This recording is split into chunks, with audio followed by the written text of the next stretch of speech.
Bien avant qu'Adam ne prenne son premier souffle, la terre abritait des maîtres invisibles forgés dans le feu, les djinns. Ils bâtirent des empires flamboyants, maîtrisèrent des pouvoirs oubliés, mais leur orgueil et leur rébellion les menèrent à la destruction totale. Le Coran révèle ces secrets enfouis, une guerre céleste sur terre, des cités réduites en cendres, un djinn pieux qui devint Iblis, plongé dans les mystères qui précèdent l'humanité. Si votre cœur tremble déjà devant ces vérités cachées, abonnez-vous dès maintenant à Légende coranique, activez la cloche et likez cette vidéo. Bismillah. Les seigneurs de feu vont parler. Chapitre 1. Les seigneurs de feu. L'âge d'or des djinns. Avant Adam Bismillahirrahmanirrahim. Frères et sœurs, imaginez une terre sans un seul être humain. Pas une voix, pas un pas, pas une prière d'un fils d'Adam. Mais la planète n'était pas vide. Elle brûlait. Un feu vivant, conscient, invisible à nos yeux, mais plus réel que les montagnes que nous contemplons aujourd'hui. Allah, exalté soit-il, dit dans le Coran: « Je n'en ai créé les djinns et les hommes que pour qu'ils aiment, adorent. » Ad-Dariyat 56. Remarquez l'ordre, les djinns d'abord, car ils étaient là les premiers. Ils furent créés d'un feu sans fumée, une flamme pure, bleue, vibrante, capable de traverser la matière, de prendre 1000 formes, de se déplacer plus vite que le vent. Leur corps n'avait presque pas de masse, mais leur volonté était plus lourde que le fer. Allah leur donna la terre en héritage bien avant nous. Des milliers, peut-être des centaines de milliers d'années avant qu'Adam ne soit modelé. À cette époque, la planète était plus jeune, plus sauvage, plus pure. Les cieux étaient les plus proches, les étoiles plus brillantes, et l'air portait encore l'odeur du paradis perdu. Les djinns y bâtirent des civilisations que notre imagination ne peut concevoir. Des cités flottant entre deux dimensions, visibles un instant, disparues le suivant. Des palais taillés dans des cristaux de feu solidifiés qui chantaient quand le vent les traversait. Des bibliothèques où le savoir était gravé dans des flammes éternelles. Des routes invisibles reliant les pôles au désert, parcourues en un battement de cœur. Certains savants, comme Ibn Abbas, rapportent que les djinns vécurent jusqu'à 70 000 ans avant Adam. D'autres disent davantage. Leur nombre était incalculable. Un hadith authentique nous apprend que sur 10 êtres doués de libre arbitre, 9 étaient des djinns. Imaginez. Si aujourd'hui nous sommes près de 9 milliards d'humains, eux étaient des dizaines, peut-être des centaines de milliards. Ils avaient des rois, des armées, des poètes, des sorciers, et même des prophètes parmi eux. Car oui, Allah envoya des messagers aux djinns avant nous. Le Coran le confirme. Ô assemblée des djinns et des hommes, ne vous sont-ils pas venus des messagers pris parmi vous? Al-An'am 130. Au début, ils étaient pieux. La terre résonnait nuit et jour du dhikr d'Allah. Les montagnes tremblaient quand ils se prosternaient. Les océans se calmaient quand ils invoquaient le nom très haut. C'était l'âge d'or du feu. Mais le libre arbitre est une épée à double tranchant. Plus ils eurent de pouvoir, plus ils se regardèrent eux-mêmes au lieu de regarder leur Créateur. Le premier poison fut l'orgueil. Nous sommes de feu, nous sommes plus nobles que tout ce qui viendra après nous. Puis vint la jalousie. Pourquoi les anges faits de lumière habitent-ils les cieux pendant que nous sommes liés à la terre? L'envie se transforma en tyrannie. Des clans se formèrent, des guerres éclatèrent pour des territoires invisibles. Certains djinns se proclamèrent dieux. Ils exigèrent que la prosternation. Ils inventèrent une magie si puissante qu'elle ouvrait des brèches dans la réalité elle-même. Ils asservirent les plus faibles, transformèrent des nations entières en armées d'esclaves de feu. Le sang des djinns, même s'il ne coulait pas rouge, souilla la terre. La corruption devint si grande que la planète elle-même sembla gémir. Les anges, du haut des cieux, observaient avec tristesse. Ils virent les cités flamboyantes devenir des brasiers de guerre civile. Ils virent des enfants de djinns naître déjà esclaves. Ils virent des rois construire des trônes sur des montagnes de crânes incandescents. Et c'est alors qu'Allah annonça quelque chose qui fit trembler les cieux. Je vais établir sur terre un vicaire. Les anges, qui avaient vu l'histoire se répéter, posèrent la question que nous connaissons tous. Vas-tu y placer quelqu'un qui y sèmera la corruption et y versera le sang? Cette question n'était pas un doute, c'était un souvenir douloureux. Ils se rappelèrent déjà ce qui s'était passé avec les djinns. Et au milieu de ce chaos, un seul djinn brillait encore comme une étoile dans la nuit. Azazil, le plus pieux, le plus savant, celui que les anges eux-mêmes venaient écouter, celui dont le nom était prononcé avec respect dans les assemblées célestes. Mais même dans le cœur le plus pur, naît parfois une toute petite graine. Une graine que l'on ne voit pas tout de suite. Une graine appelée fierté de sa propre adoration. Et cette graine allait bientôt devenir l'arbre le plus maudit de l'histoire de la création. Le chapitre 2 va vous montrer la guerre la plus terrifiante jamais livrée sur cette terre. Si cette plongée dans l'histoire oubliée des seigneurs de feu vous a bouleversé, abonnez-vous immédiatement à Légende coranique et activez la cloche. Likez cette vidéo pour que ces mystères touchent plus de cœurs. Partagez cette histoire avec ceux qui cherchent la vérité cachée. Et n'oubliez pas de cliquer sur votre cadeau spécial en description de cette vidéo, réservé aux vrais croyants qui suivent jusqu'au bout. Le chapitre 2 arrive très bientôt et les cieux vont s'ouvrir. À très bientôt, Inch'Allah. Qu'Allah nous guide et nous protège des pièges d'Iblis. Amin. Chapitre 2. La guerre des cieux sur la terre. Quand les anges anéantirent dans les empires du feu, Bismillahirrahmanirrahim. Frères et sœurs, fermez les yeux un instant. Imaginez la terre telle qu'elle était il y a des centaines de milliers d'années. Pas une seule ville humaine, pas une seule route, mais des continents entiers en feu, des océans qui bouillonnaient, des cieux déchirés par des éclairs noirs. Les djinns avaient transformé la planète en un champ de bataille permanent. Des empires s'étaient levés puis effondrés en une seule nuit. Des rois djinns ivres de pouvoir se faisaient appeler Rab, Seigneur, et exigeaient la prosternation. Des armées de millions de soldats de feu traversèrent les déserts en un clin d'œil, laissant derrière elles des plaines de verre fondu. Des sorciers ouvraient des portails vers des mondes interdits et en ramenaient des créatures que même les anges n'avaient jamais vues. La corruption était devenue totale. Les prophètes envoyés aux djinns avaient été tués, brûlés vifs, lapidés avec des flammes solides.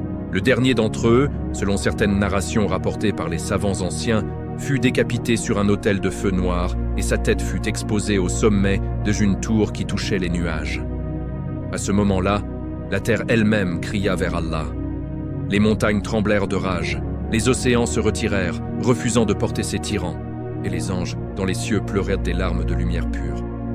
Alors vint l'ordre divin, un ordre qui n'avait jamais été donné auparavant, et qui ne sera jamais redonné jusqu'à la fin des temps. Allah ordonna aux anges de descendre, pas pour observer, pas pour conseiller, mais pour faire la guerre. Une guerre d'extermination contre la presque totalité de la race des djinns. Imaginez la scène. Le ciel s'ouvre comme un rideau de lumière. Des millions, des dizaines de millions d'anges en rang parfait descendent en silence. Leurs ailes couvrent l'horizon entier. Leurs visages ne montrent aucune colère, seulement une obéissance absolue. Leur lumière est si intense que les ombres disparaissent même la nuit. À leur tête, un être qui n'était pas un ange, un être de feu parmi des êtres de lumière. Azazil, celui que l'on appelait désormais le général du feu loyal, celui dont le nom résonnait même dans le trône. Allah lui avait donné le commandement d'une partie de l'armée angélique. Oui, vous avez bien entendu. Un djinn commandait des anges, parce qu'il était resté fidèle quand tout son peuple s'était rebellé. Il jeûnait quand les autres festoyaient dans le sang. Il se prosternait quand les autres se faisaient adorer. Il pleurait la nuit en demandant pardon pour son peuple, jusqu'à ce qu'il n'y ait plus rien à pardonner. La guerre dura des siècles. Certains savants disent 40 ans, d'autres 1000 ans. Le temps n'avait pas le même sens dans cette bataille. Les anges ne combattaient pas comme nous l'imaginons. Ils ne criaient pas, ils ne saignaient pas. Un seul geste de leur regard suffisait à réduire une cité entière en cendres blanches. Un battement d'ailes faisait s'effondrer des montagnes de feu. Là où ils passaient, les lois de la physique s'arrêtaient d'obéir aux djinns. Azazil, lui, combattait au cœur de la tempête. Il hurlait le nom d'Allah à chaque coup. Il déchirait les armées rebelles avec une rage sainte. Il renversait les trônes, brisait les idoles de feu, traquait les sorciers jusqu'au fond des abîmes. On raconte qu'à un moment, il affronta seul le plus puissant des rois djinns, un tyran nommé Sakhr al-Jinn, qui régnait sur 7 continents. Azazil le terrassa. La terre trembla si fort que les pôles se déplacèrent. À la fin, il ne resta presque plus rien. Des milliards de djinns furent anéantis. Leurs cités furent ensevelies sous des montagnes nouvelles. Leurs bibliothèques brûlèrent jusqu'à ce que le savoir devienne fumée. Les survivants, une infime minorité, furent chassés dans les déserts, les grottes profondes, les îles perdues, les dimensions scellées. Ceux que vous appelez aujourd'hui les djinns des ruines, les djinns des montagnes, les djinns des mers, sont les derniers descendants de ces rescapés. Quand le silence revint enfin, la terre était méconnaissable. Les anges remontèrent aux cieux, laissant derrière eux un monde nettoyé, purifié, prêt pour une nouvelle création. Et Azazil resta debout au milieu des cendres encore chaudes. Il regarda autour de lui. Il vit les trônes brisés, les crânes incandescents, la victoire totale. Et pour la première fois, il sourit. Pas de joie pieuse, pas d'humilité. Un sourire de triomphe, un sourire qui disait « J'ai fait cela, moi, un djinn, j'ai sauvé la création ». C'est à ce moment précis que la graine d'orgueil, si petite, si invisible jusque-là, commença à pousser. Elle grandit en une seule nuit. Elle devint un arbre noir dans le cœur d'Azazil. Parce que la pire des corruptions ne vient pas toujours de la rébellion ouverte. Elle vient parfois de celui qui obéit, mais qui commence à croire que c'est lui qui a gagné. Le chapitre 3 va vous montrer le silence avant la chute, quand Azazil devint Iblis en un seul instant. Si votre cœur bat fort en entendant cette guerre oubliée, abonnez-vous immédiatement à Légende coranique et activez la cloche. Likez cette vidéo pour que ces mystères touchent plus de cœurs. Partagez cette histoire avec ceux qui cherchent la vérité cachée. Et n'oubliez pas de cliquer sur votre cadeau spécial en description de cette vidéo, réservé aux vrais croyants qui suivent jusqu'au bout. Le chapitre 3 arrive très bientôt. Et le plus grand adorateur va devenir le plus grand maudit. À très bientôt, Inch'Allah. Qu'Allah nous protège de l'orgueil qui détruit même les plus pieux. Amin. Chapitre 3. Le silence avant la chute. Quand Azazil devint Iblis en un seul instant, Bismillahirrahmanirrahim. Après la Grande Guerre, la terre était enfin silencieuse. Plus un cri de tyran, plus une cité en feu, plus une idole de flammes. Seul le vent balayait les cendres des empires disparus. Et au milieu de ce silence, un seul être marchait encore avec fierté. Azazil, le vainqueur, le général, celui qui avait marché à la tête des anges, celui dont le nom était désormais prononcé avec admiration même dans les cieux. Il ne se prosternait plus avec la même douceur qu'avant. Il ne pleurait plus la nuit. Il ne demandait plus pardon pour son peuple. Il regardait le monde purifié et pensait « C'est moi qui l'ai sauvé. C'est mon obéissance qui a triomphé. C'est mon feu qui a servi la lumière. Je suis au-dessus de tous les djinns, et peut-être même au-dessus de beaucoup d'anges. » Il ne le disait pas à voix haute. Mais le cœur parle plus fort que les mots. Et Allah entend le cœur. C'est alors qu'Allah annonça la nouvelle création. Les anges furent convoqués autour du trône. Et là, pour la première fois, ils virent quelque chose d'étrange. Un corps inerte, modelé dans de la boue séchée, posé devant le trône divin. Un corps vide, sans âme, sans mouvement. Des oreilles, un nez, des mains, mais rien dedans. Un simple réceptacle d'argile. Azazil s'approcha. Il tourna autour de cette forme comme un lion tourne autour d'une proie comme il méprise. Il toucha l'argile du bout des doigts. Il entra même à l'intérieur du corps vide, car les djinns peuvent pénétrer la matière. Il parcourut les veines creuses, les poumons vides, le cœur qui ne battait pas encore, et il ricana intérieurement. Voilà donc ce que mon Seigneur veut mettre à ma place. Cette chose faible, pleine de trous, qui va manger, dormir, saigner, mourir. Cette créature lente qui va sentir la faim, la douleur, la peur. Moi qui suis de feu pur, moi qui ai vaincu des milliards de rebelles, je devrais m'incliner devant cela? Il ne dit rien, mais Allah sait ce que cache la poitrine. Puis vint le moment que l'univers entier attendait sans le savoir. Allah prit une poignée de terre de tous les coins du monde, terre rouge du Yémen, terre noire d'Irak, terre blanche d'Égypte, terre salée des mers. Il mélangea tout cela, il le pétrit, il le fit résonner comme de la poterie quand on la frappe. Hachas! C'est pourquoi on l'appelle Bachar, l'homme qui résonne. Et puis il souffla, un seul souffle, un souffle venant directement de lui, le tout miséricordieux. Et soudain, l'argile bougea. Les yeux s'ouvrirent, le cœur battit, l'âme entra. Adam, alayhi salam, éternua, et sa première parole fut « Alhamdu lillahi rabbil alamin » louange à Allah, Seigneur des mondes. Les anges n'avaient jamais vu cela. Un être fait de boue qui parle avec une sagesse plus haute que la leur. Allah lui apprit immédiatement tous les noms, le nom de chaque chose, le nom de chaque ange, le nom de chaque sentiment, le nom de chaque étoile. Quand Allah demanda aux anges « Informez-moi des noms de ceux-ci, si vous êtes véridiques », les anges répondirent « Gloire à toi ! Nous n'avons de savoir que ce que tu nous as appris. » Mais quand il demanda à Adam, Adam nomma chaque chose avec une précision parfaite. Et les anges baissèrent la tête, émerveillés. Puis vint l'ordre qui allait briser l'histoire en deux. « Ô anges, prosternez-vous devant Adam. » En un instant, des milliards d'anges tombèrent en sujude. Leurs fronts touchèrent le sol céleste. Le paradis entier trembla d'humilité. Un seul resta debout. Un seul, Azazil, le plus grand adorateur, le général victorieux, le djinn qui avait marché avec les anges.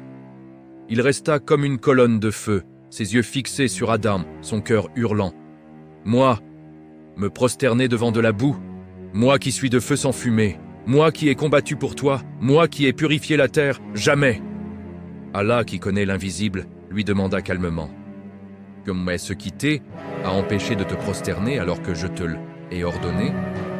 Et là, Azazil prononça les mots qui le condamnèrent pour l'éternité. « Je suis meilleur que lui.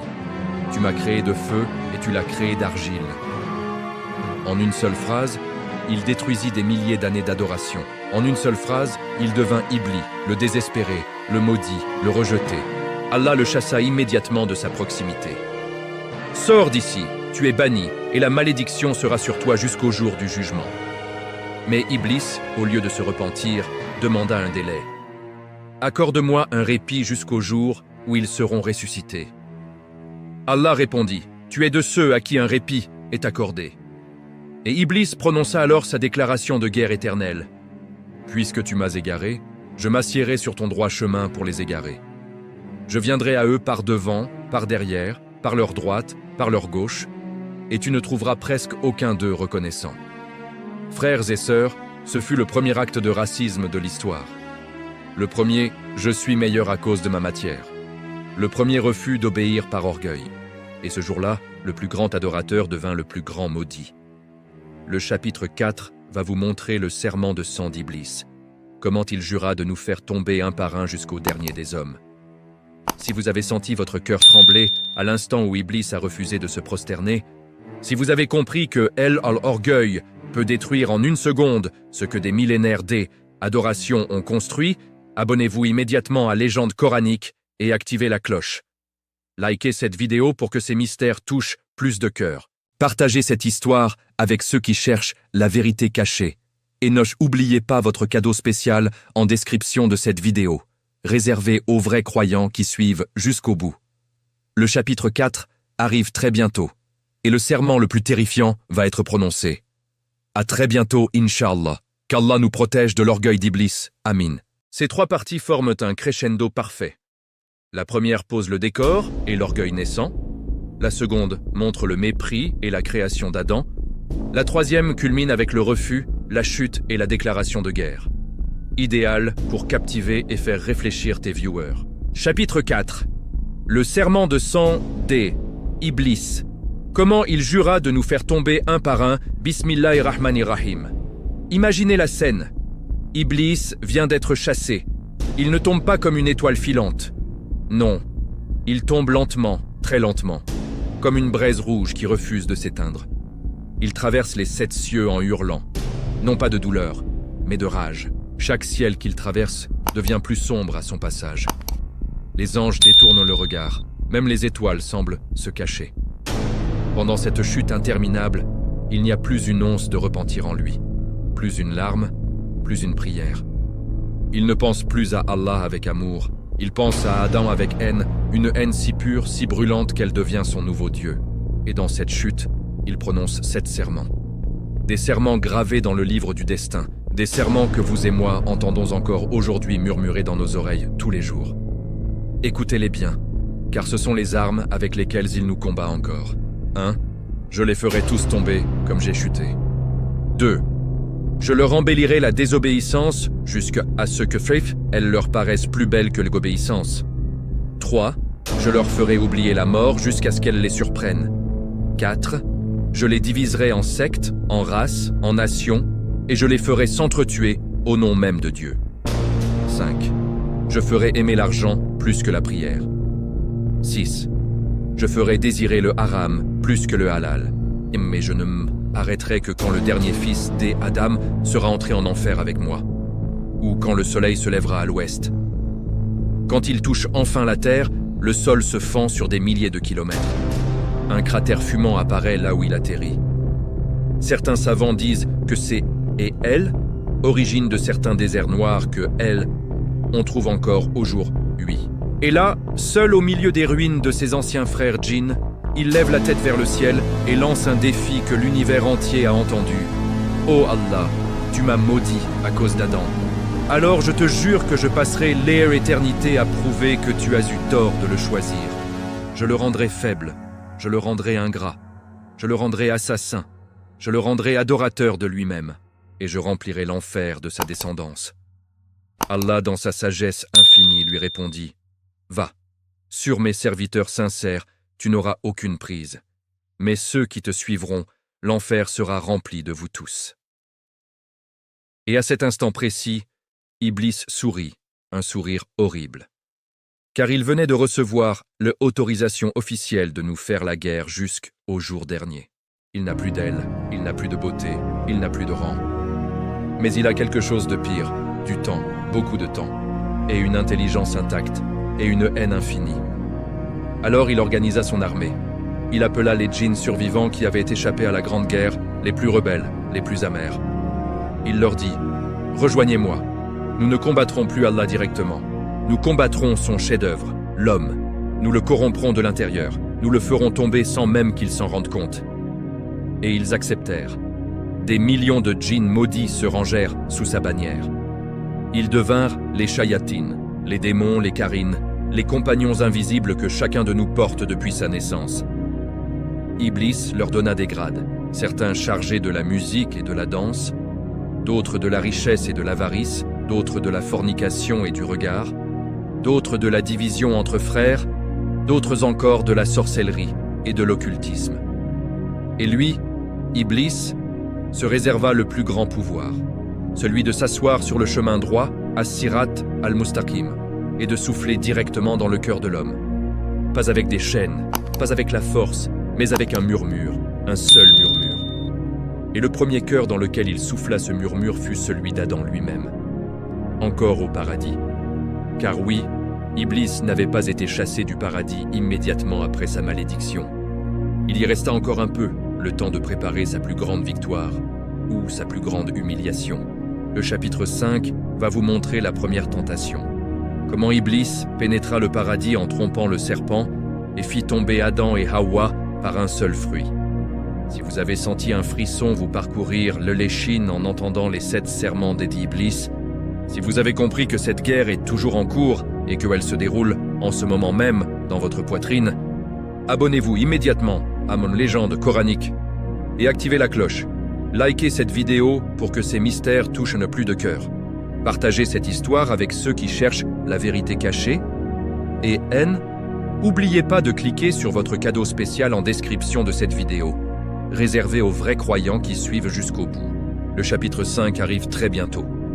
Et le pire est à venir. À très bientôt, Inch'Allah. Qu'Allah nous compte parmi ceux sur qui Iblis n'a aucune prise. Amin. Alors il changea de stratégie. Il alla voir tous les animaux du paradis, un par un. Il leur dit « Laissez-moi entrer en vous. Portez-moi à l'intérieur. Je ne ferai de mal à personne. Je veux seulement parler à Adam. » Tous refusèrent. Le lion refusa. L'aigle refusa. Le cheval refusa. Jusqu'à ce qu'il arrive devant le serpent. À cette époque, le serpent était le plus beau des animaux. Il avait 4 pattes, marchait droit. Son corps était couvert d'émeraudes et de rubis. Il était le gardien d'un des vergers les plus précieux. Iblis lui murmura « Tu es le plus beau, mais tu resteras toujours un animal. Aide-moi à entrer et je te donnerai un pouvoir que même Adam n'aura pas. » Le serpent accepta. Iblis entra dans sa bouche. Et le serpent avec Iblis à l'intérieur, rampa tranquillement entre les jambes des gardiens angéliques et pénétra au cœur du paradis. Une fois à l'intérieur, Iblis sortit du serpent et prit une forme subtile, presque invisible. Il se cacha dans les branches de l'arbre interdit. L'arbre dont Allah avait dit « Approchez-vous de cet arbre et vous serez du nombre des injustes ». Adam et Hawa passèrent devant cet arbre tous les jours. Ils ne le regardaient même pas. Jusqu'au jour où une voix douce, mélodieuse, presque angélique s'éleva des feuilles. Chapitre 5. La première tentation. Comment Iblis pénétra le paradis et fit tomber Adam et Hawa par un seul fruit. Bismillahirrahmanirrahim. Frères et sœurs, fermez les yeux. Vous êtes au paradis. Pas le paradis que nous espérons. Non, le vrai, le premier, celui où Adam et Hawa vivaient encore. Imaginez des jardins suspendus entre ciel et terre, des rivières de lait, de miel, de vin pur et d'eau cristalline qui coulent sans jamais se mélanger. Des arbres dont les fruits chantent le nom d'Allah quand le vent les effleure. Des palais de perles et d'or translucides. Et surtout, aucune peur, aucune honte, aucune maladie, aucune mort. Adam et Hawa marchaient nus, mais la nudité n'existait pas encore dans leur cœur. Ils étaient recouverts de lumière. Et pourtant, dans l'ombre d'un arbre, quelque chose observait. Quelque chose qui n'avait plus le droit d'être là, mais qui y était quand même. Iblis. Il avait été chassé. Oui, mais la porte du paradis ne s'était pas encore complètement refermée derrière lui. Il rôdait autour, brûlant de jalousie, cherchant une faille. Il essaya d'entrer par les portes. Les anges gardiens le repoussèrent. Il essaya de voler par-dessus les murs. Les lumières du paradis le brûlèrent. Il essaya même de supplier. Silence. Iblis continua, jour après jour, nuit après nuit. Il ne les força jamais. Il ne cria jamais. Il chuchotait seulement. Allah ne vous a interdit cet arbre que pour vous empêcher de devenir des anges ou de vivre éternellement. Regardez comme ce fruit est beau. Il brille comme un soleil, un seul goût et vous ne mourrez pas. Au contraire, vous ouvrirez les yeux. Vous saurez ce que savent les anges. Allah vous aime. Il ne vous punira pas pour une simple curiosité. Et surtout, il jura par Allah, le plus grand mensonge de l'histoire. Je suis pour vous deux un conseiller sincère. Le Coran nous le dit. Puis le shaitan leur chuchota et leur jura. Je suis pour vous deux un conseiller sincère. Alors il les fit tomber par tromperie. Al-Araf 20-22. Adam et Hawa n'avaient jamais entendu un mensonge auparavant. Ils ne savaient pas que ça existait. Pour eux, toute parole était vérité. Alors, ils crurent. Hawa tendit la main la première, selon certaines narrations. Adam la suivit. Ils mordirent. À l'instant même où le fruit toucha leurs lèvres, la lumière qui les recouvrait s'éteignit. Leur nudité apparut. La honte naquit. La peur naquit. Le regret naquit. Ils coururent, arrachant des feuilles du paradis pour se couvrir. Mais les feuilles du paradis ne tiennent pas sur la peau du pécheur. Elles tombaient aussitôt.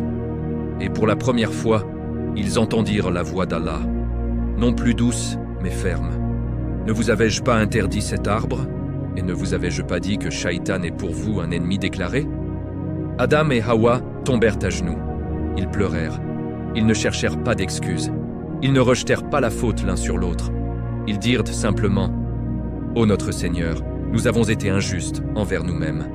Si tu ne nous pardonnes pas et ne nous fais pas miséricorde, nous serons très certainement du nombre des perdants. » Allah accepta leur repentir, mais le paradis ne pouvait plus les garder. La terre les attendait. Allah ordonna « Descendez, vous serez ennemis les uns des autres.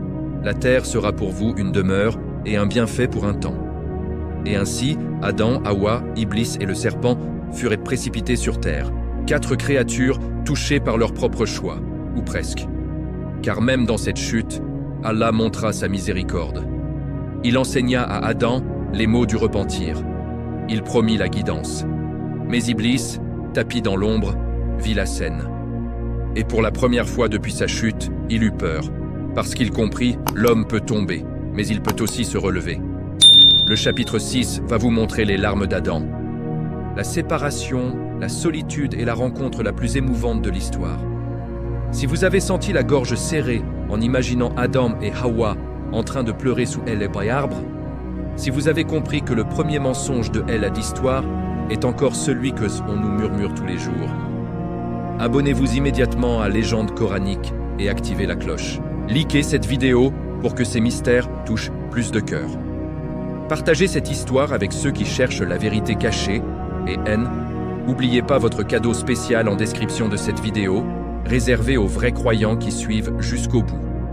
Le chapitre 6 arrive très bientôt, et les larmes vont couler pendant des siècles. À très bientôt, Inch'Allah. Qu'Allah nous fasse mourir en état de repentir comme Adam. Amin. Chapitre 6. Les larmes d'Adam. La séparation, la solitude et la rencontre la plus émouvante de l'histoire. Bismillahirrahmanirrahim. Un éclair blanc déchire le ciel.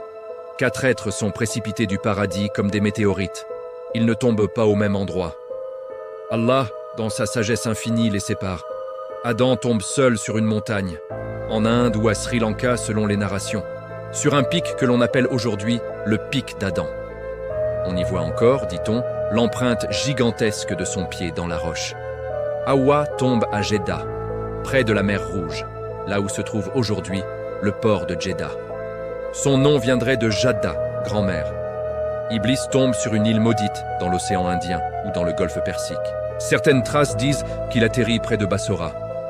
Le serpent, lui, perd ses pattes et est condamné à ramper pour toujours sur le ventre, mangeant la poussière. Adam ouvre les yeux. Pour la première fois de sa vie, il a froid, il a faim, il a peur. Le vent lui fouette le visage, les épines lui griffent la peau, le soleil brûle. La nuit est noire comme jamais il ne l'avait connue au paradis. Et surtout, il est seul. Il appelle Hawa. Sa voix se perd dans les montagnes. Il appelle « Oh Allah » et il pleure.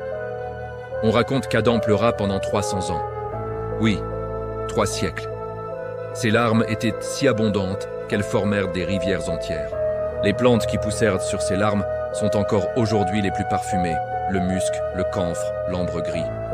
Les animaux venaient boire ces larmes et se calmaient instantanément. Les anges eux-mêmes descendaient parfois pour le consoler, mais même eux ne pouvaient combler le vide de la séparation. Adam marchait pieds nus à travers jungle, désert, océan. Il cherchait Hawa, il cherchait le pardon, il cherchait le chemin du retour. Chaque soir, il levait les mains et répétait les mots qu'Allah lui avait enseignés. Rabbi inni zalamtu nafsi faghfirli. Ô mon Seigneur, j'ai été injuste envers moi-même, pardonne-moi. Et Allah répondait, je te pardonne, mais ne retourne pas encore au paradis, car la terre doit devenir une école, pas une prison. Pendant ce temps, Hawa aussi était seule sur la côte. Elle appelait Adam, elle appelait Allah. Elle apprit ce qu'était la peur de la nuit, le froid, la faim. Elle apprit ce que c'était de se sentir petite, perdue, coupable. Et Iblis jubilait. Il les suivait de loin, invisible, murmurant « Vous ne vous retrouverez jamais. Allah vous a abandonné.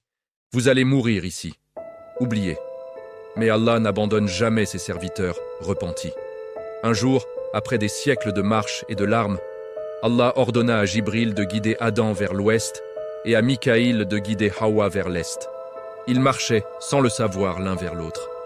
Et puis, le 9 Dhu al-Hijja, sur la plaine d'Arafat, au pied de Jabal ar-Rahma, la montagne de la miséricorde, ils se virent. Adam, les cheveux blancs, la barbe jusqu'à la poitrine, le corps marqué par les épreuves. Hawa, les yeux rougis par des siècles de larmes. Ils coururent l'un vers l'autre. Ils tombèrent dans les bras l'un de l'autre et ils pleurèrent encore plus fort que toutes les années précédentes. Mais cette fois, c'étaient des larmes de joie, de retrouvailles, de pardon. Adam dit « Louange à Allah qui nous a réunis après une longue séparation. » Hawa répondit « Tu m'as manqué plus que le paradis lui-même. » À cet endroit précis, Allah révéla à Adam les rites du Hajj. C'est pourquoi jusqu'à aujourd'hui, le jour d'Arafat est le jour du pardon, le jour où les pèlerins se tiennent là où Adam et Hawa se sont retrouvés, et où Allah pardonne à des millions de pécheurs en un seul instant.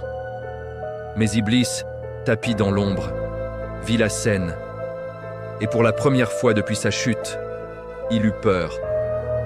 Parce qu'il comprit, l'homme peut tomber, mais il peut aussi se relever. L'homme peut pécher, mais il peut aussi se repentir. Et le repentir d'Adam était plus fort que sa propre obéissance d'autrefois. Alors Iblis changea de cible. Il décida de s'attaquer non plus aux parents, mais aux enfants. Le chapitre 7 va vous montrer le premier sang. Quand Qabil tua Habil sous le regard d'Iblis.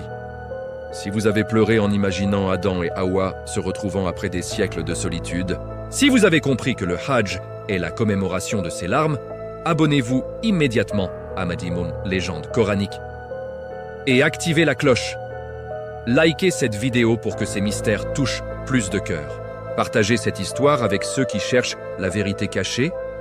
Et n'oubliez pas de cliquer sur votre cadeau spécial en description de cette vidéo, réservé aux vrais croyants qui suivent jusqu'au bout. Le chapitre 7 arrive très bientôt et le premier sang va couler. À très bientôt, Inch'Allah. Qu'Allah nous réunisse tous comme il a réuni Adam et Hawa auprès de lui au paradis. Amin. Chapitre 7. Le premier sang. Comment Iblis fit couler le sang des un frère par la main, des un frère Bismillahirrahmanirrahim. Après le meurtre de Habil, le silence tomba sur la terre comme jamais auparavant. Adam pleura son fils pendant 1000 ans. Hawa ne sourit plus jamais de la même façon. Qabil, maudit, s'enfuit vers l'est, vers une terre appelée Nod, l'errance, où il fonda la première cité du mal, une cité dont les murs étaient faits de jalousie et de sang. Mais la vie continua. Allah remplaça Habil par un autre fils, Shith, Seth, à qui il donna la prophétie et 50 feuillets de révélation. Les enfants d'Adam se multiplièrent. En quelques générations, la terre fut peuplée de dizaines de milliers d'âmes. Ils vivaient longtemps, certains jusqu'à 900 ou 1000 ans. Ils étaient de grands, beaux, forts. Ils connaissaient encore le nom d'Allah.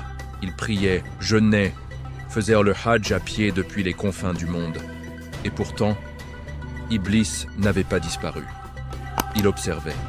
Il attendait le bon moment. Ce moment arriva quand les premiers justes commencèrent à mourir. À cette époque, les hommes pieux, lorsqu'ils mouraient, étaient de pleurer avec une immense tristesse. Un jour, 5 hommes très pieux de la descendance de Shith moururent à peu de temps d'intervalle. On les appelait Wad, Suwa, Yagut, Yaouk et Nasr. Ces 5-là étaient connus pour leur beauté, leur force et surtout leur piété extraordinaire. Quand ils moururent, la communauté fut dévastée. Les gens se réunissaient sur leurs tombes et pleuraient pendant des jours. Iblis vit l'occasion. Il apparut à elle, un des chefs de tribu sous la forme un vieil homme sage, ou même un ami invisible qui parle dans la tête, et dit « Vous souffrez tellement de leur absence. Pourquoi ne pas sculpter leur visage dans la pierre pour vous souvenir d'eux? Cela vous consolera. Vous les regarderez et vous vous rappellerez comment ils adoraient Allah. Il n'y a aucun mal. » Les gens acceptèrent. Ils sculptèrent 5 statues magnifiques à l'image exacte de ces pieux. Au début, ils se contentèrent de les regarder en pleurant et en disant « Ah, si Wad était encore là, ah, si Yagut était encore là. » Mais la génération suivante arriva. Ces enfants n'avaient pas connu les vrais Wad, Suwa et les autres. Ils virent les statues et demandèrent « Qui sont ces beaux géants ?» On leur répondit « Ce sont les grands pieux d'autrefois. Regardez-les et souvenez-vous d'Allah. » Puis vint la 3e génération, et Iblis réapparut, cette fois sous forme d'un savant ou d'un prêtre. Il souffla « Vos ancêtres ne se contentaient pas de regarder ces statues. Il leur parlait, il leur demandait d'intercéder auprès d'Allah, et Allah exauçait. Faites de même. » Alors les gens commencèrent à parler aux statues, puis à leur faire des offrandes, puis à se prosterner devant elles, puis à les appeler « Seigneur ». En moins de 10 générations, le shirk était né. Le culte des morts avait remplacé le culte du vivant qui ne meurt jamais. Le Coran nous le raconte avec une précision glaçante. Et ils dirent « N'abandonnez jamais vos divinités. N'abandonnez ni Wad, ni Suwa, ni Yagut, ni Yaouk, ni Nasr. » Ils ont égaré beaucoup de gens. Nu, 23 à 24, ces 5 noms sont exactement les 5 statues que Iblis avait fait ériger. La terre qui avait été purifiée du sang des djinns se souilla maintenant du sang des sacrifices humains offerts à des pierres. Des temples furent construits. Des prêtres shaitaniques furent nommés. Des fêtes païennes furent instaurées. Et la presque totalité de l'humanité oublia le message d'Adam. Seule une petite minorité resta sur la voie pure. Les Hanif, les descendants directs de Chit, qui priaient encore vers la Kaaba primitive construite par Adam. Iblis jubilait. Il avait réussi sa plus grande victoire depuis la chute d'Adam. Faire adorer autre qu'Allah en utilisant l'amour des pieux comme appât. Mais Allah n'abandonne jamais son message. Il envoya alors le premier prophète après Adam, Idris, que certains appellent aussi Hermès ou Enoch. Idris monta au 4e ciel vivant. Il apprit l'écriture, la couture, l'astronomie et surtout, il appela les gens à revenir à l'adoration unique d'Allah. Pendant un temps, des milliers se repentirent. Mais Iblis préparait déjà le déluge. Le chapitre 8 va vous montrer les 950 ans de solitude au milieu d'un peuple perdu. Et le jour où Iblis crut avoir définitivement gagné. Si vous venez de comprendre que la première idole est née d'un simple souvenir devenu statue, et que le chemin vers le shirk est toujours pavé de bonnes intentions, abonnez-vous immédiatement à Légende coranique et activez la cloche. Likez cette vidéo pour que ces mystères touchent plus de cœurs. Partagez cette histoire avec ceux qui cherchent la vérité cachée. Et Nomai, n'oubliez pas de cliquer sur votre cadeau spécial en description de cette vidéo, réservé aux vrais croyants qui suivent jusqu'au bout. Le chapitre 8 arrive très bientôt et 950 ans de patience vont commencer. À très bientôt, Inch'Allah. Qu'Allah nous garde dans le tawhid jusqu'au dernier souffle. Amin. À cet instant, le ciel se tut, les idoles tremblèrent, Iblis pâlit. Allah répondit, « Ô Nu, construis l'arche sous nos yeux et selon notre révélation. » Et Nu commença à couper les arbres. Seul, pendant des décennies, les gens passaient et se moquaient. Le vieux est devenu fou. Il construit un bateau au milieu du désert. Ils lui jetaient des pierres. Ils urinaient sur les planches. Ils dansaient autour en riant. Mais Nu continuait, clou après clou, planche après planche.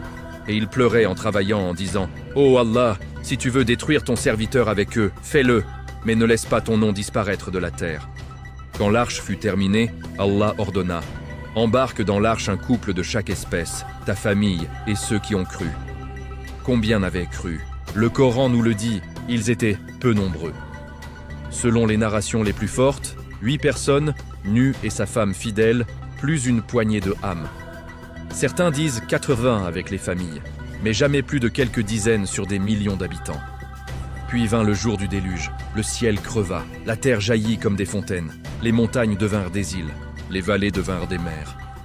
Les hommes coururent vers les hauteurs, grimpèrent sur les idoles, appelèrent leurs dieux de pierre. Mais les idoles coulèrent les premières.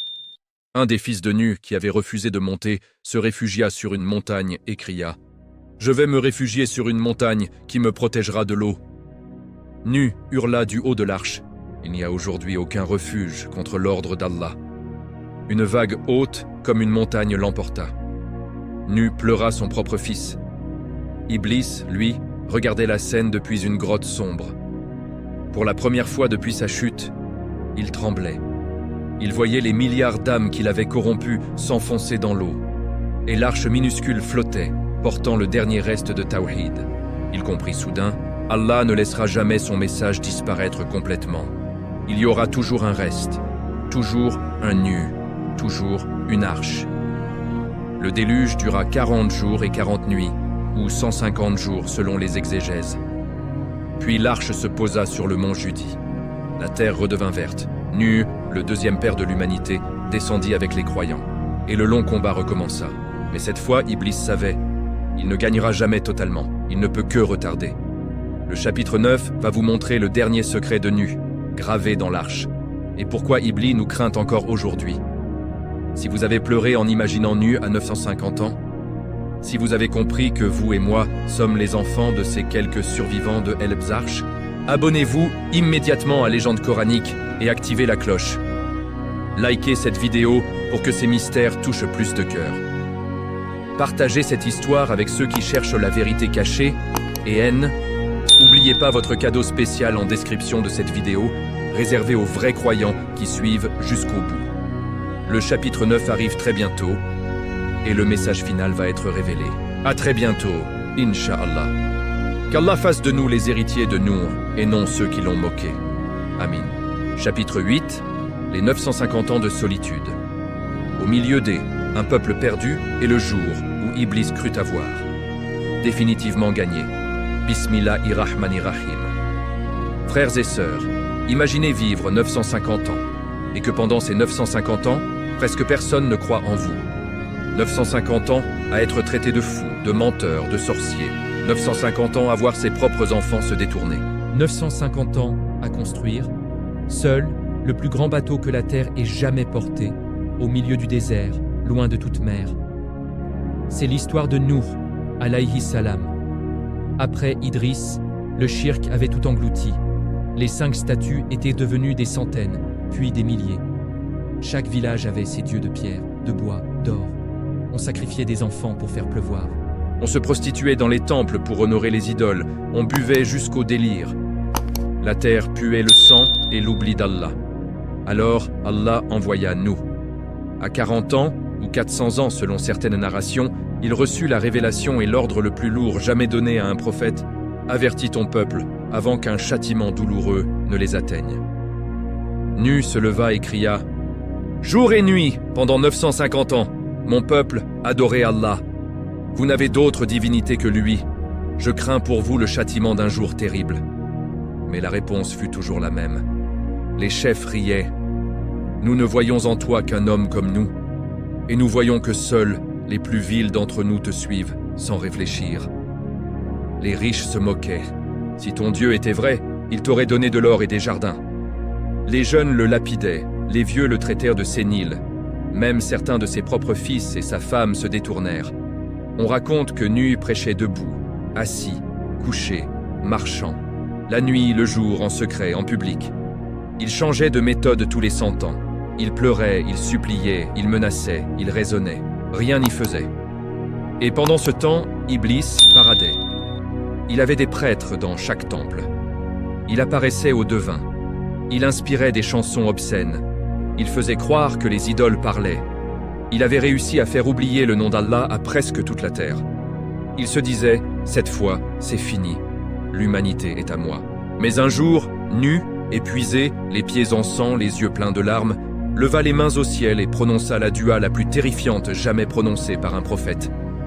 Ô mon Seigneur, ne laisse sur la terre aucun mécréant vivant. Car s'ils restent, ils égareront tes serviteurs et n'engendreront que des pervers ingrats. Chapitre 9. Les 950 ans de solitude, au milieu d'un peuple perdu et le jour où Iblis crut avoir définitivement gagné. Bismillahirrahmanirrahim. Frères et sœurs, imaginez vivre 950 ans et que pendant ces 950 ans, presque personne ne croit en vous. 950 ans à être traité de fou, de menteur, de sorcier. 950 ans à voir ses propres enfants se détourner. 950 ans à construire, seul le plus grand bateau que la terre ait jamais porté, au milieu du désert, loin de toute mer. C'est l'histoire de Nuh, alayhi salam. Après Idriss, le shirk avait tout englouti. Les 5 statues étaient devenues des centaines, puis des milliers. Chaque village avait ses dieux de pierre, de bois, d'or. On sacrifiait des enfants pour faire pleuvoir. On se prostituait dans les temples pour honorer les idoles. On buvait jusqu'au délire. La terre puait le sang et l'oubli d'Allah. Alors Allah envoya Nuh. À 40 ans, ou 400 ans selon certaines narrations, il reçut la révélation et l'ordre le plus lourd jamais donné à un prophète. Avertis ton peuple avant qu'un châtiment douloureux ne les atteigne. Nuh se leva et cria « Jour et nuit, pendant 950 ans, mon peuple adorait Allah. Vous n'avez d'autre divinité que lui. Je crains pour vous le châtiment d'un jour terrible. » Mais la réponse fut toujours la même. Les chefs riaient. « Nous ne voyons en toi qu'un homme comme nous, et nous voyons que seuls les plus vils d'entre nous te suivent sans réfléchir. » Les riches se moquaient. Si ton Dieu était vrai, il t'aurait donné de l'or et des jardins. Les jeunes le lapidaient, les vieux le traitèrent de sénile. Même certains de ses propres fils et sa femme se détournèrent. On raconte que Nuh prêchait debout, assis, couché, marchant, la nuit, le jour, en secret, en public. Il changeait de méthode tous les 100 ans. Il pleurait, il suppliait, il menaçait, il raisonnait. Rien n'y faisait. Et pendant ce temps, Iblis paradait. Il avait des prêtres dans chaque temple. Il apparaissait aux devins. Il inspirait des chansons obscènes. Il faisait croire que les idoles parlaient. Il avait réussi à faire oublier le nom d'Allah à presque toute la terre. Il se disait, cette fois, c'est fini. L'humanité est à moi. Mais un jour, nu, épuisé, les pieds en sang, les yeux pleins de larmes, leva les mains au ciel et prononça la dua la plus terrifiante jamais prononcée par un prophète. « Ô mon Seigneur, ne laisse sur la terre aucun mécréant vivant. Car s'ils restent, ils égareront tes serviteurs et n'engendreront que des pervers ingrats. » À cet instant, le ciel se tut, les idoles tremblèrent, Iblis pâlit. Allah répondit, « Ô Nu, construis l'arche sous nos yeux et selon notre révélation. » Et Nu commença à couper les arbres. Seul, pendant des décennies, les gens passaient et se moquaient. Le vieux est devenu fou. Il construit un bateau au milieu du désert. Ils lui jetaient des pierres. Ils urinaient sur les planches. Ils dansaient autour en riant. Mais Nu continuait, clou après clou, planche après planche.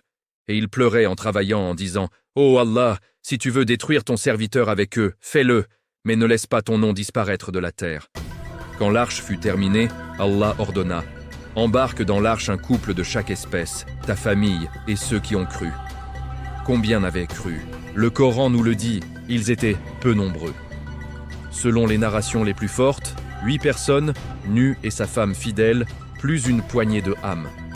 Certains disent 80 avec les familles, mais jamais plus de quelques dizaines sur des millions d'habitants.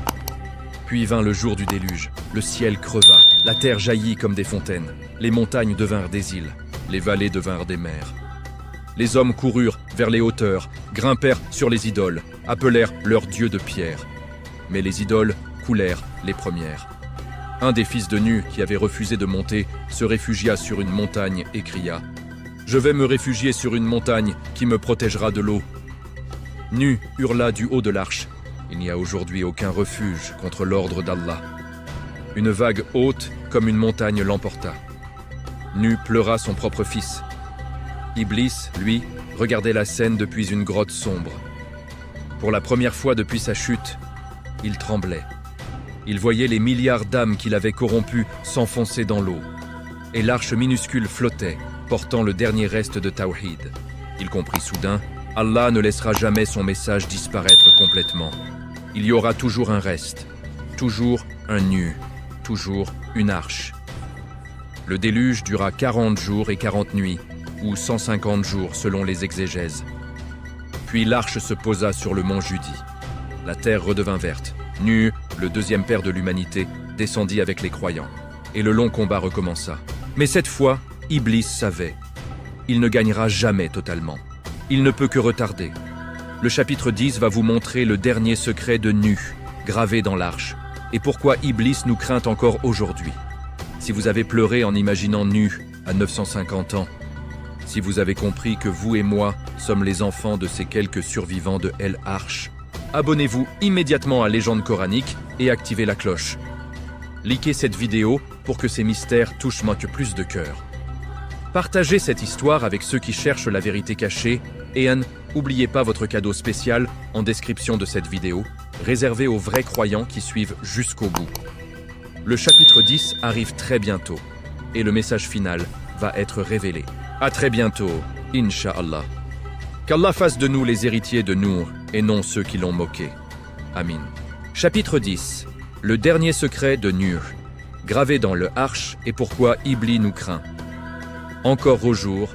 Oui, Bismillahirrahmanirrahim. Voici la fin du cœur.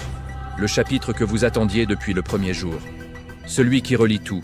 Adam, les djinns, Iblis, la guerre céleste, la tentation, le premier meurtre, les idoles, Nu et le déluge, et vous, assis là en ce moment même. Lorsque l'arche se posa sur le mont Judi et que les eaux se tarirent, Nuh, alayhi salam, fit quelque chose que peu de gens racontent. Avant de démonter l'arche, il ordonna que certaines planches soient conservées à jamais. Sur ces planches, il grava de sa propre main, avec un couteau béni, un message. Un message si long qu'il couvrait les deux faces de chaque planche. Ce message n'était pas seulement pour ses enfants immédiats, il était pour nous, pour la dernière génération, pour vous et moi. Et ce message disait, mot pour mot, rapporté par les plus grands savants, comme Ibn Abbas, Ka'b al-Ahbar et Wahb ibn Munabbi. Ô vous qui viendrez après moi, sachez que le monde tournera à nouveau comme il a tourné avant le déluge. Les gens oublieront Allah. Ils adoreront l'argent, le désir, le pouvoir, les prophètes. Ils appelleront le mal bien et le bien mal. Ils changeront la création d'Allah.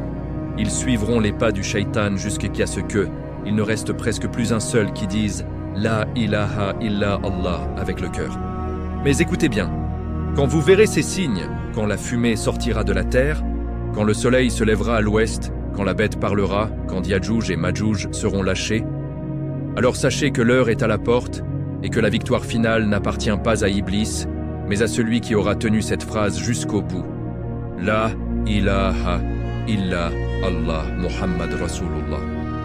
Celui qui la dira sincèrement, même une seule fois dans sa vie, Iblis n'aura aucun pouvoir sur lui le jour du jugement. Car je vous le jure par celui qui m'a sauvé des eaux. Allah a promis que cette Oumma sera la plus nombreuse au paradis, et Iblis le sait, et il en tremble encore aujourd'hui. Puis Nu pleura une dernière fois et dit « Oh Allah, fais que parmi mes descendants naisse un prophète qui fermera la porte que j'ai et ouverte par mon désespoir, un prophète qui sera miséricorde pour les mondes. » Et Allah accepta sa dua. C'est pourquoi, quand le prophète Muhammad naquit, Jibril descendit et dit « Réjouis-toi, ô Muhammad, tu es celui pour qui Nuh a pleuré. Tu es celui qui fermera le cercle commencé avec Adam. » Et c'est pourquoi, jusqu'à aujourd'hui, quand vous dites « La ilaha illa Allah Muhammad Rasulullah », Iblis hurle de rage quelque part dans l'invisible. Parce qu'il sait que chaque personne qui prononce cette phrase avec le cœur est une âme qu'il a définitivement perdue. Frères et sœurs, nous sommes les derniers enfants de Nu. Nous sommes l'Oumma qu'Iblis redoute le plus, parce que nous avons le Coran, le dernier messager et la dernière chance.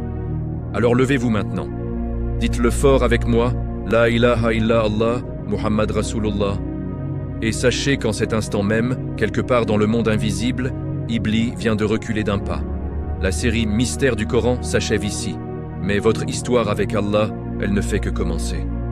Merci du fond du cœur de m'avoir accompagné dans cette plongée dans les secrets enfouis. Si ces chapitres ont fait trembler votre cœur, ont fait couler vos larmes, ou ont rallumé votre foi, notre but est atteint. Abonnez-vous dès maintenant à Légende coranique. Activez la cloche pour ne rater aucune nouvelle série, likez cette vidéo, commentez La ilaha illa Allah autant de fois que votre cœur le demande, et partagez cette série à absolument tout le monde que vous aimez. Car chaque partage est une planche de l'espelage de Nu que vous posez pour quelqu'un d'esprit autre. N'oubliez pas de cliquer sur votre cadeau spécial en description de cette vidéo. Réservé aux vrais croyants qui suivent jusqu'au bout. Qu'Allah fasse de nous les compagnons de Nu dans l'arche du salut éternel.